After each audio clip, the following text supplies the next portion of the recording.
प्रिय दर्शकों, जय विश्वनाथ। इस वीडियो में भगवान जगन्नाथ की पुण्यमयी कथा को श्रवण करेंगे। तो आइए बिना देर किए हुए भगवान श्री जगन्नाथ की पुण्यमयी कथा का श्री गणेश करते हैं। प्रेम से बोलिए जगन्नाथ भगवान की जय। एक बार भगवान श्री कृष्ण सो रहे थे और निद्रावस्था में उनके मुख से राधा जी का नाम निकला। पटरानियों को लगा कि वह प्रभु की इतनी सेवा करती हैं, परंतु प्रभु को सबसे ज्यादा राधा जी का ही स्मरण रहता है। रुक्मिणी जी एवं अन्य रानियों ने माता रोहिणी जी से राधा रानी व श्री कृष्ण के प्रेम व ब्रज लीलाओं का वर्णन करने की प्रार्थना की। माता ने कथा सुनाने की हामी तो भर दी, लेकिन यह भी कहा कि श्री कृष्ण व बलराम को इसकी भनक तक न मिले। तय हुआ कि सभी रानियों को रोहिणी जी एक गुप्त स्थान पर कथा सुनाएंगी, वहां कोई और न आए। इसके लिए सुभद्रा जी को पहरा देने के लिए मना लिया गया। सुभद्रा जी को आदेश हुआ कि स्वयं श्री कृष्ण या बलराम भी आए तो उन्हें भी अंदर न आने देना। माता ने कथा सुनाने आरंभ की। सुभद्रा द्वार पर तैनात थी। थोड़ी देर में श्री कृष्ण एवं बलराम वहां आ पहुंचे। सुभद्रा ने अंदर जाने से रोक लिया। इससे भगवान श्री कृष्ण को कुछ संदेह हुआ। वह बाहर से ही अपनी सूक्ष्म शक्ति द्वारा अंदर की माता द्वारा वर्णित ब्रज लीलाओं को आनंद लेकर सुनने लगे। बलराम जी भी कथा का आनंद लेने लगे। कथा सुनते सुनते श्री कृष्ण, बलराम व सुभद्रा के हृदय में ब्रज के प्रति अद्भुत प्रेम भाव उत्पन्न हुआ। उस भाव में उनके पैर हाथ सिकुड़ने लगे जैसे बाल्यकाल में थे। तीनों राधा जी की कथा में ऐसे विभोर हुए कि मूर्ति के समान जड़ प्रतीत होने लगे। बड़े ध्यान पूर्वक देखने पर भी उनके हाथ पैर दिखाई नहीं देते थे। सुदर्शन ने भी द्रवित होकर लंबा रूप धारण कर लिया। उसी समय देव मुनि नारद वहां आ पहुंचे।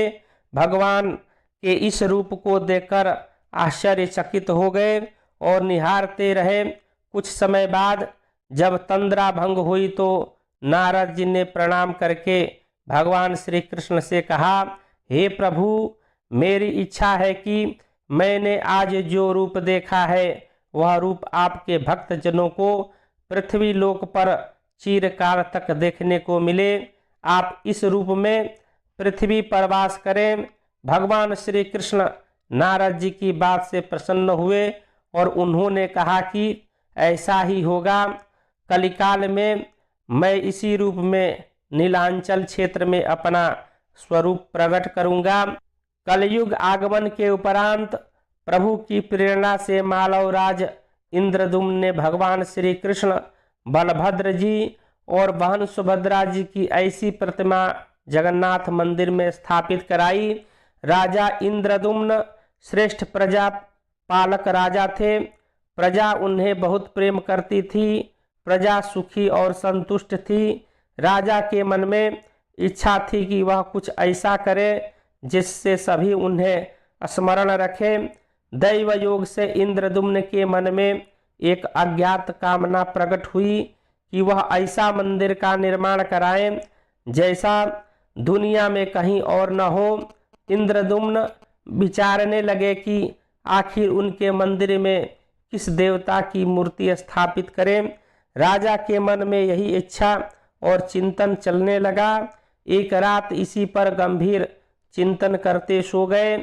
नींद में राजा ने एक सपना देखा। सपने में उन्हें एक देववाणी सुनाई पड़ी। इंद्रदुम्न ने सुना, राजा, तुम पहले नए मंदिर का निर्माण आरंभ करो। मूर्ति विग्रह की चिंता छोड़ दो। उचित समय आने पर तुम्हें स्वयं राह दिखाई पड़ेगी। राजा नींद से जाग उठे।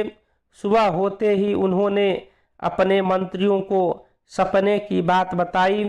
राजपुरोहित के सुझाव पर शुभ मुहूर्त में पूर्वी समुद्र तट पर एक विशाल मंदिर के निर्माण का निश्चय हुआ।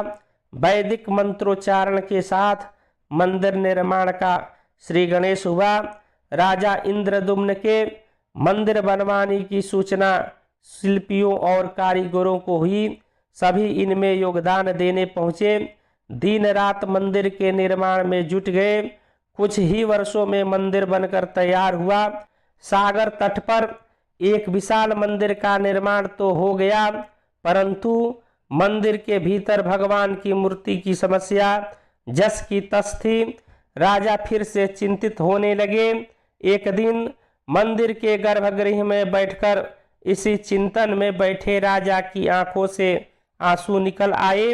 राजा ने भगवान से विनती की, प्रभु आपके किस स्वरूप को इस मंदिर में स्थापित करूं? इसकी चिंता से व्यग्र हूं, मार्ग दिखलाइए। आपने स्वप्न में जो संकेत दिया था उसे पूरा होने का समय कब आएगा? देव विग्रह विहीन मंदिर देख सभी मुझ पर हंसेंगे। राजा की आंखों से आंसू झर रहे थे और वह प्रभु से प्रार्थना करते जा रहे थे, प्रभु आपके आशीर्वाद से मेरा बड़ा सम्मान है। प्रजा समझेगी कि मैंने झूठ मूठ में स्वप्न में आपके आदेश की बात कहकर इतना बड़ा श्रम कराया। हे प्रभु मार्ग दिखाइए। राजा दुखी मन से अपने महल में चले गए। उस रात को राजा ने फिर एक सपना देखा। सपने में उसे देववाणी सुनाई दी, राजन यहाँ निकट में ही भगवान श्री कृष्ण का विग्रह रूप है, तुम उन्हें खोजने का प्रयास करो, तुम्हें दर्शन मिलेंगे। इंद्रदुम्न ने स्वप्न की बात पुनः पुरोहित और मंत्रियों को बताई। सभी यह निष्कर्ष पर पहुंचे कि प्रभु की कृपा सहज प्राप्त नहीं होगी। उसके लिए हमें निर्मल मन से परिश्रम आरंभ करना होगा। भगवान के विग्रह का पता लगाने की जिम्मेदारी राजा इंद्रदुम्न ने 4 विद्वान पंडितों को सौंप दिया। प्रभु इच्छा से प्रेरित होकर चारों विद्वान 4 दिशाओं में निकले। उन चारों में एक विद्वान थे विद्यापति। वह चारों में से सबसे कम उम्र के थे। प्रभु के विग्रह की खोज के दौरान उनके साथ बहुत से अलौकिक घटनाएं हुई। पंडित विद्यापति पूर्व दिशा की ओर चले। कुछ आगे चलने के बाद विद्यापति उत्तर की ओर मुड़े तो उन्हें एक जंगल दिखाई दिया। वन भयावह था। विद्यापति श्री कृष्ण के उपासक थे। उन्होंने श्री कृष्ण का स्मरण किया और राह दिखाने की प्रार्थना की। भगवान श्री कृष्ण की प्रेरणा से उन्हें राह दिखने लगी। प्रभु का नाम लेते वह वन में चले जा रहे थे। जंगल के मध्य उन्हें एक पर्वत दिखाई दिया। पर्वत के वृक्षों से संगीत की ध्वनि सा सुरम्य गीत सुनाई पड़ रहा था। विद्यापति संगीत के जानकार थे। उन्हें वहां मृदंग, बंसी और करताल की मिश्रित ध्वनि सुनाई दे रही थी। यह संगीत उन्हें दिव्य लगा। संगीत की लहरियों को खोजते विद्यापति आगे बढ़ चले। वह जल्दी ही पहाड़ी की चोटी पर पहुंच गए। पहाड़ के दूसरी ओर उन्हें एक सुंदर घाटी दिखी जहां भील नृत्य कर रहे थे। विद्यापति उस दृश्य को देखकर मंत्रमुग्ध थे।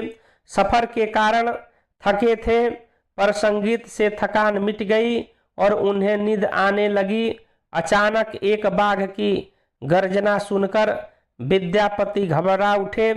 बाघ उनकी ओर दौड़ता आ रहा था। बाघ को देखकर विद्यापति घबरा गए और बेहोश होकर वहीं गिर पड़े। बाघ विद्यापति पर आक्रमण करने ही वाला था कि तभी एक स्त्री ने बाघ को पुकारा। बाघ! उस आवाज को सुनकर बाघ मौन खड़ा हो गया। स्त्री ने उसे लौटने का आदेश दिया तो बाघ लौट पड़ा। बाघ उस स्त्री के पैरों के पास ऐसे लौटने लगा जैसे कोई बिल्ली पुचकार सुनकर खेलने लगती है। युवती बाघ की पीठ को प्यार से थपथपाने लगी और बाघ स्नेह से लौटता रहा।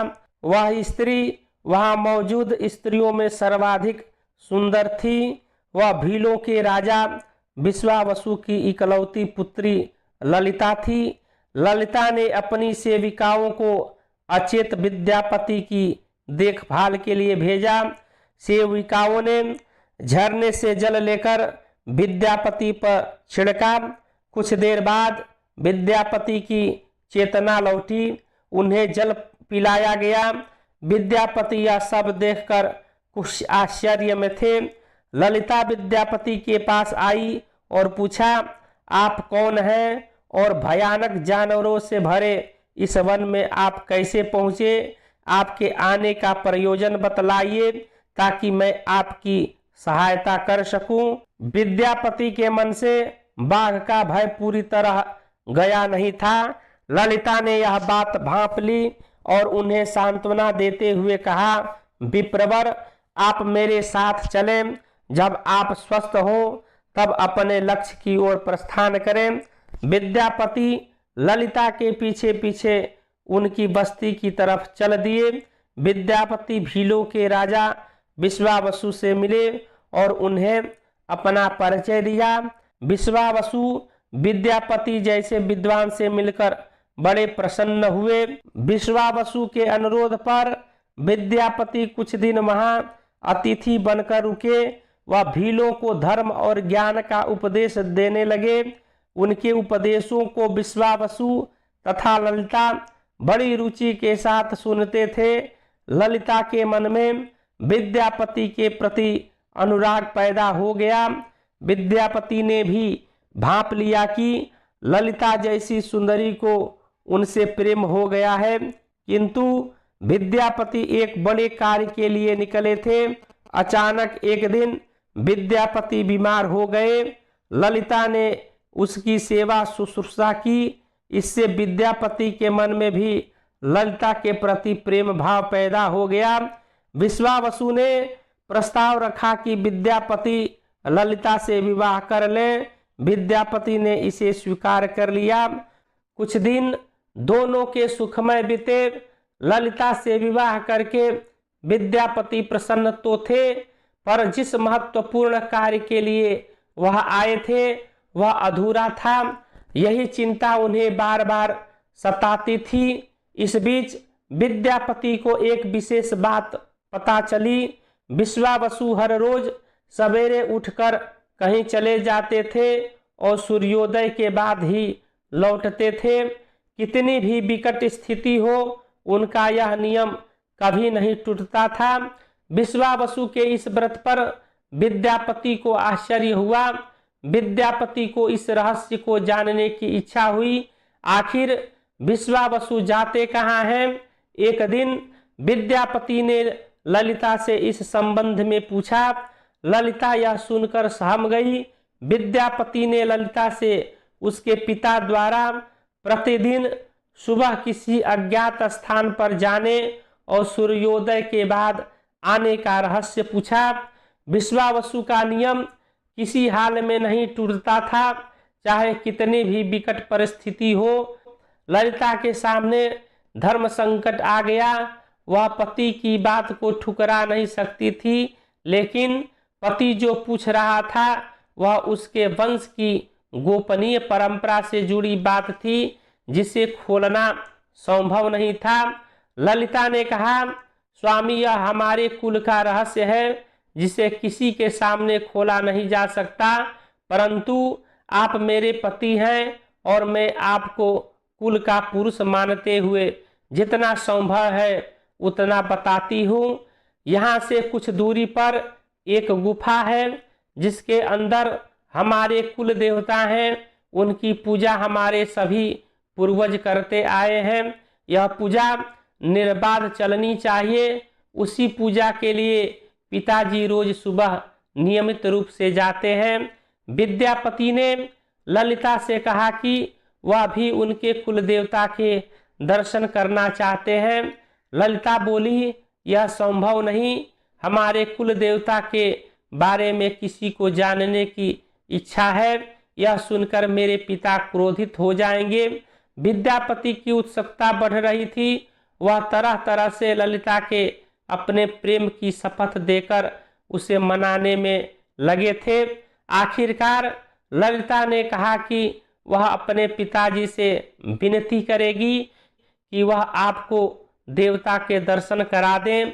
ललिता ने पिता से सारी बात कही। वह क्रोधित हो गए।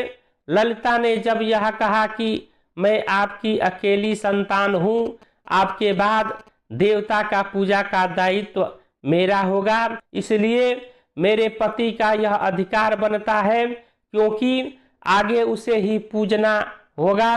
विश्वावसु इस तर्क के आगे झुक गए। वह बोले, गुफा के दर्शन किसी को तभी कराए जा सकते हैं जब वह भगवान की पूजा का दायित्व अपने हाथ में ले ले। विद्यापति ने दायित्व स्वीकार किया तो विश्वावसु देवता के दर्शन कराने को राजी हुए। दूसरे दिन सूर्योदय से पूर्व विद्यापति की आंखों पर पट्टी बांधकर विश्वावसु उनका दाहिना हाथ पकड़कर गुफा की तरफ निकले। विद्यापति ने मुट्ठी में सरसों रख लिए थे जिसे रास्ते में छोड़ते हुए गए। गुफा के पास पहुंचकर विश्वावसु रुके और गुफा के पास पहुंच गए। विश्वावसु ने विद्यापति के आंखों की काली पट्टी खोल दी। उस गुफा में नीले रंग का प्रकाश चमक उठा। हाथों में मुरली लिए भगवान श्री कृष्ण का रूप विद्यापति को दिखाई दिया। विद्यापति आनंद मग्न हो गए। उन्होंने भगवान के दर्शन किए। दर्शन के बाद तो जैसे विद्यापति जाना ही नहीं चाहते थे, परंतु विश्वावसु ने लौटने का आदेश दिया। फिर उनकी आंखों पर पट्टी बांधी और दोनों लौट पड़े। लौटने पर ललिता ने विद्यापति से पूछा। विद्यापति ने गुफा में दिखे अलौकिक दृश्य के बारे में पत्नी को बताना भी उसने उचित नहीं समझा। वह टाल गए। यह तो जानकारी हो चुकी थी कि विश्वावसु श्री कृष्ण की मूर्ति की पूजा करते हैं। विद्यापति को आभास हो गया कि महाराज ने स्वप्न में जिस प्रभु विग्रह के बारे में देववाणी सुनी थी वह इसी मूर्ति के बारे में थी। विद्यापति विचार करने लगे कि किसी तरह इसी मूर्ति को लेकर राजधानी पहुंचना होगा। वह एक तरफ तो गुफा से मूर्ति को लेकर जाने की सोच रहे थे, तो दूसरी तरफ भीलराज और पत्नी के साथ विश्वासघात के विचार से उनका मन व्यथित हो रहा था। विद्यापति धर्म अधर्म के बारे में सोचते रहे। फिर विचार आया कि यदि विश्वावसु ने सचमुच उस पर विश्वास किया होता तो आंखों पर पट्टी बांधकर गुफा तक नहीं ले जाता, इसलिए उसके साथ विश्वासघात का प्रश्न नहीं उठता। विद्यापति गुफा से मूर्ति चुराने का मन बना लिए। विद्यापति ने ललिता से कहा कि वह अपने माता पिता के दर्शन के लिए जाना चाहते हैं। ललिता भी साथ चलने को तैयार हुई तो विद्यापति ने यह कहकर समझा लिया कि वह शीघ्र ही लौटेंगे तो उसे लेकर जाएंगे। ललिता मान गई। विश्वावसु ने उसके लिए घोड़े का प्रबंध किया। अब तक सरसों के दाने से पौधे निकल आए थे।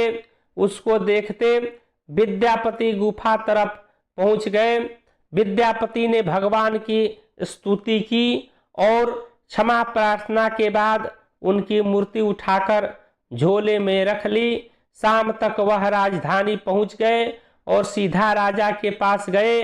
उन्होंने दिव्य प्रतिमा राजा को सौंप दी और पूरी कहानी सुनाई। राजा ने बताया कि उसने कल एक सपना देखा कि सुबह सागर में एक कुंदा बहकर आएगा। उस कुंदे की नक्काशी करवाकर भगवान की मूर्ति बनवा लेना। जिसका अंश तुम्हें प्राप्त होने वाला है वह भगवान श्री विष्णु का स्वरूप होगा। तुम जिस मूर्ति को लाए हो वह भी भगवान विष्णु का अंश है। दोनों आश्वस्त थे कि उनकी तलाश पूरी हो गई है। राजा ने कहा कि जब भगवान द्वारा भेजी लकड़ी से हम इस प्रतिमा का बड़ा स्वरूप बनवा लेंगे तब तुम अपने ससुर से मिलकर उन्हें मूर्ति वापस कर देना। उनके कुल देवता का इतना बड़ा विग्रह एक भव्य मंदिर में स्थापित देखकर उन्हें खुशी ही होगी। दूसरे दिन सूर्योदय से पूर्व राजा विद्यापति तथा मंत्रियों को लेकर सागर तट पर पहुंचे। स्वप्न के अनुसार एक बड़ा कुंदा पानी में बहकर आ रहा था। सभी उसे देखकर प्रसन्न हुए। 10 नावों पर बैठकर राजा के सेवक उस कुंदे को खींचने पहुंचे। मोटी मोटी रस्सियों से कुंदे को बांधकर खींचा जाने लगा, लेकिन कुंदा टस से मस नहीं हुआ और लोग भेजे गए, लेकिन सैकड़ों लोग और नावों का प्रयोग करके भी कुंदे को हिलाया तक नहीं जा सका। राजा का मन उदास हो गया। सेनापति ने एक लंबी सेना कुंदे को खींचने के लिए भेज दी। सारे सागर में सैनिक ही सैनिक नजर आने लगे, लेकिन सभी मिलकर कुंदे को अपने स्थान से हिला तक न सके। सुबह से रात हो गई। अचानक राजा ने काम रोकने का आदेश दिया। उसने विद्यापति को अकेले में ले जाकर कहा कि वह समस्या का कारण जान गया है। राजा के चेहरे पर संतोष के भाव थे। राजा ने विद्यापति को गोपनीय रूप से कहीं चलने की बात कही। राजा इंद्रदुम्न ने कहा कि अब भगवान का विग्रह बन जाएगा, बस एक काम करना होगा। राजा इंद्रदुम्न को भगवान की प्रेरणा से समझ में आने लगा कि आखिर प्रभु के विग्रह के लिए जो लकड़ी का कुंदा पानी में बहकर आया है वह हिल डुल भी क्यों नहीं रहा। राजा ने विद्यापति को बुलाया और कहा, तुम जिस दिव्य मूर्ति को अपने साथ लाए हो उसकी अब तक जो पूजा करता आया था उससे तुरंत भेंट करके क्षमा मांगनी होगी। बिना उसके स्पर्श किए यह कुंदा आगे नहीं बढ़ सकेगा। राजा इंद्रदुम्न और विद्यापति विश्वावसु से मिलने पहुंचे। राजा ने पर्वत की चोटी से जंगल को देखा तो उसकी सुंदरता को देखता ही रह गया। दोनों भीलों की बस्ती की ओर चुपचाप चलते रहे। इधर विश्वावसु अपने नियमित दिनचर्या के हिसाब से गुफा में अपने कुल देवता की पूजा के लिए चले। वहां प्रभु की मूर्ति गायब देखी तो वह समझ गए कि उनके दामाद ने ही यह छल किया है। विश्वावसु लौटे और ललिता को सारी बात सुना दी। विश्वावसु पीड़ा से भरा घर के आंगन में पछाड़ खाकर गिर गए। ललिता अपने पति द्वारा किए विश्वासघात से दुखी थी और स्वयं को इसका कारण मान रही थी। पिता पुत्री दिन भर विलाप करते रहे। उन दोनों ने अन्न का एक दाना भी न छुआ। अगली सुबह विश्वावसु उठे और सदा की तरह अपनी दिनचर्या का पालन करते हुए गुफा की तरफ बढ़ निकले। वह जानते थे कि प्रभु का विग्रह वहां नहीं है, फिर भी उनके पैर गुफा की ओर खींचे चले जाते थे। विश्वावसु के पीछे ललिता और रिश्तेदार भी चले। विश्वावसु गुफा के भीतर पहुंचे जहां भगवान की मूर्ति होती थी। उस चट्टान के पास खड़े होकर हाथ जोड़कर खड़े रहे, फिर ऊंची चट्टान पर गिर गए और बिलख बिलख कर रोने लगे। उनके पीछे प्रजा भी रो रही थी। उसी समय एक भील युवक भागता हुआ गुफा के पास आया और बताया कि उसने महाराज और उनके साथ विद्यापति को बस्ती की ओर से आते देखा है। यह सुनकर सब चौंक उठे। विश्वावसु राजा के स्वागत में गुफा से बाहर आए, लेकिन उनकी आंखों में आंसू थे। राजा इंद्रदुम्न विश्वावसु के पास आए और उन्हें अपने हृदय से लगा लिया।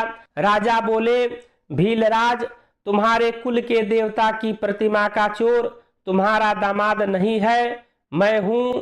उसने तो अपने महाराज के आदेश का पालन किया। यह सुनकर सब चौंक उठे। विश्वावसु ने राजा को आसन दिया। राजा ने उस विश्वावसु को शुरू से अंत तक पूरी बात बताकर कहा कि आखिर क्यों यह सब करना पड़ा। फिर राजा ने उनसे अपने स्वप्न और जगन्नाथपुरी में सागर तट पर मंदिर निर्माण की बात कह सुनाई। राजा ने विश्वावसु से प्रार्थना की, भील सरदार विश्वावसु, कई पीढ़ियों से आपके वंश के लोग भगवान की मूर्ति को पूजते आए हैं।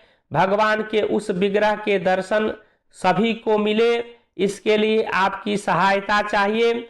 ईश्वर द्वारा भेजे गए लकड़ी के कुंदे से बनी मूर्ति के भीतर हम इस दिव्य मूर्ति को सुरक्षित रखना चाहते हैं। अपने कुल की प्रतिमा को पुरी के मंदिर में स्थापित करने की अनुमति दो। उस कुंदे को तुम स्पर्श करोगे तभी वह हिलेगा। विश्वावसु राजी हो गए। राजा सपरिवार विश्वावसु को लेकर सागर तट पर पहुंचे। विश्वावसु ने कुंदे को छुआ। छूते ही कुंदा अपने आप तैरता हुआ किनारे पर आ लगा। राजा के सेवकों ने उस कुंदे को राजमहल में पहुंचा दिया।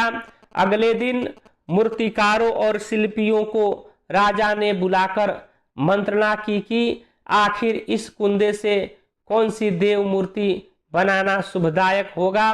मूर्तिकारों ने कह दिया कि वे पत्थर की मूर्तियां बनाना तो जानते हैं, लेकिन लकड़ी की मूर्ति बनाने का उन्हें ज्ञान नहीं। एक नए विघ्न पैदा होने से राजा फिर चिंतित हो गए। उसी समय वहां एक बुढ़ा आया। उसने राजा से कहा, इस मंदिर में आप भगवान श्री कृष्ण को उनके भाई बलभद्र तथा बहन सुभद्रा के साथ विराजमान करें। इस दैव योग का यही संकेत है। राजा को उस बुढ़े व्यक्ति की बात से सांत्वना तो मिली, लेकिन समस्या यह थी कि आखिर मूर्ति बने कैसे। उस बुढ़े ने कहा कि मैं इस कला में कुशल हूँ, मैं इस पवित्र कार्य को पूरा करूँगा और मूर्तियाँ बनाऊंगा, पर मेरी एक शर्त है। राजा प्रसन्न हो गए और उनकी शर्त पूछी।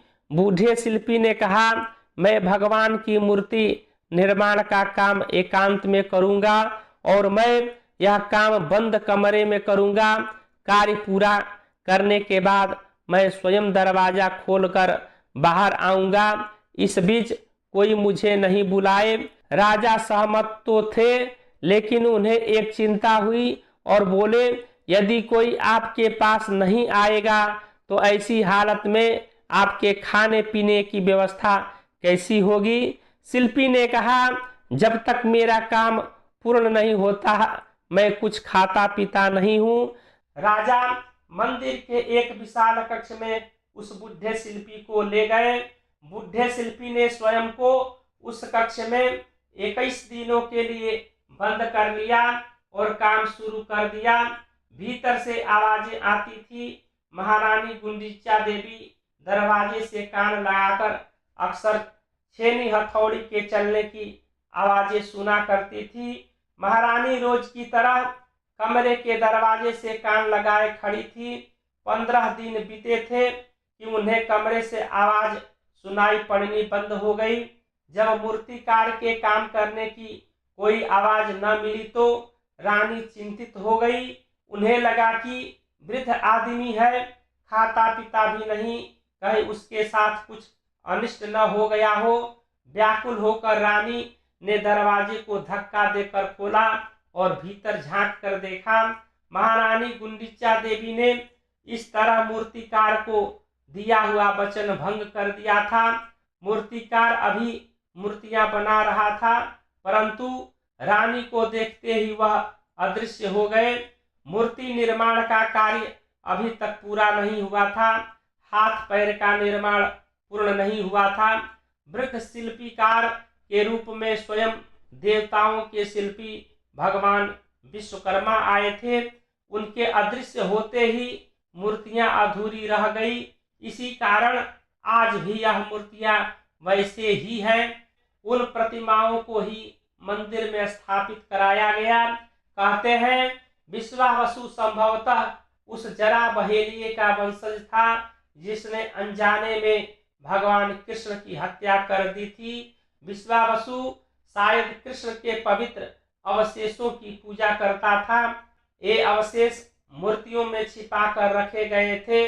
विद्यापति और ललिता के वंशज जिन्हें दैत्यपति कहते हैं, उनका परिवार ही यहाँ अब तक पूजा करते हैं। प्रेम से बोलिए जगन्नाथ भगवान की जय। इस वीडियो में इतना ही। मिलते हैं एक नए वीडियो के साथ। वीडियो को लाइक कर कमेंट में अपना सुझाव अवश्य दें तथा हमारे इस YouTube चैनल से अभी तक नहीं जुड़े हैं तो चैनल से जुड़ने के लिए चैनल को सब्सक्राइब कर बेल आइकन को अवश्य दबा दें ताकि हमारे द्वारा प्रस्तुत ज्ञानप्रद शास्त्रोक्त वीडियो आपको सर्वप्रथम प्राप्त होता रहे। जय विश्वनाथ, हर हर महादेव, नमस्कार।